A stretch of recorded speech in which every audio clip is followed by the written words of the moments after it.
భక్తి వన్న ప్రేక్షకులకు శుభోదయం 28/5/2024 స్వస్తి శ్రీ చాంద్రమానం క్రోధినామ సంవత్సరం ఉత్తరాయణం వసంత ఋతువు వైశాఖ మాసం కృష్ణపక్ష పంచమి మంగళవారం పంచమి మధ్యాహ్నం 3 గంటల 9 నిమిషాల వరకు ఉత్తరాషాఢ నక్షత్రం ఈరోజు ఉదయం 9:47 వర్జం మధ్యాహ్నం 1 గంట 33 నిమిషాల నుండి 3 గంటల 4 నిమిషాల వరకు దుర్ముహూర్తం ఉదయం 8 గంటల 4 నిమిషాల నుండి 8 గంటల 55 నిమిషాల వరకు రాత్రి 10 గంటల 50 నిమిషాల 11 గంటల 34 నిమిషాల వరకు రాత్రి దుర్ముహూర్తాలు ఉన్నాయి. సూర్యోదయం 5:29 సూర్యాస్తమయం 6:25 అమృత గడి రాత్రి 10 గంటల 43 నిమిషాలు 12 గంటల 15 నిమిషాల వరకు రాహుకాలం ఈరోజు మధ్యాహ్నం 3 గంటల నుండి 4 గంటల 30 నిమిషాల వరకు రాహుకాలం. అలాగే శుభ సమయం లేదు. ఈరోజు బ్రహ్మయోగం ఉంది, చాలా మంచిది కూడా. రాత్రి 2:25 తైతుల కరణం మధ్యాహ్నం 3:09 గరంజి రాత్రి 2:13 పంచమి మంగళవారం కావడం వల్ల సాధారణమైన వ్యవహారాలకే అనుకూలం. ఈరోజు మేష వృషభ మిథున కర్కాటక రాశి వారికి మిశ్రమంగా ఉంది. సింహ కన్య తుల వృశ్చిక రాశి వారికి కూడా మిశ్రమంగానే ఉంది. ధనస్సు మకర కుంభ మీనరాశుల వారికి కూడా సామాన్యంగానే ఉంది అని చెప్పడం జరుగుతోంది. వ్యాసాయ విష్ణురూపాయ వ్యాసరూపాయ విష్ణవే. ఈరోజు మనకి విష్ణు సహస్రనామలో క్షేత్రజ్ఞ ఓం క్షేత్రజ్ఞాయ నమః అని చెప్పారు.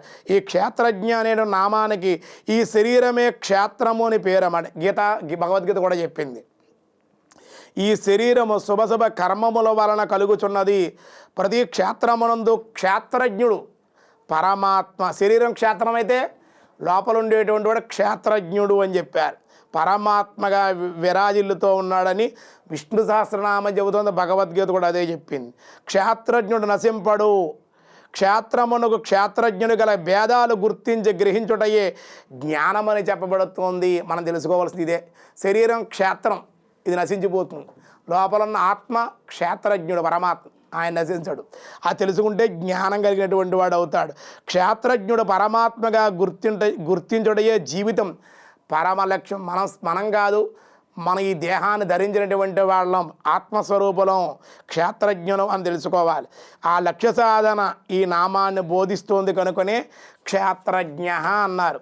అంతేకాదండి, ఈ క్షేత్రజ్ఞ అనేటువంటి నామానికి కూడా మనకి విశేషంగా నిరుక్తంలో చెప్పారు.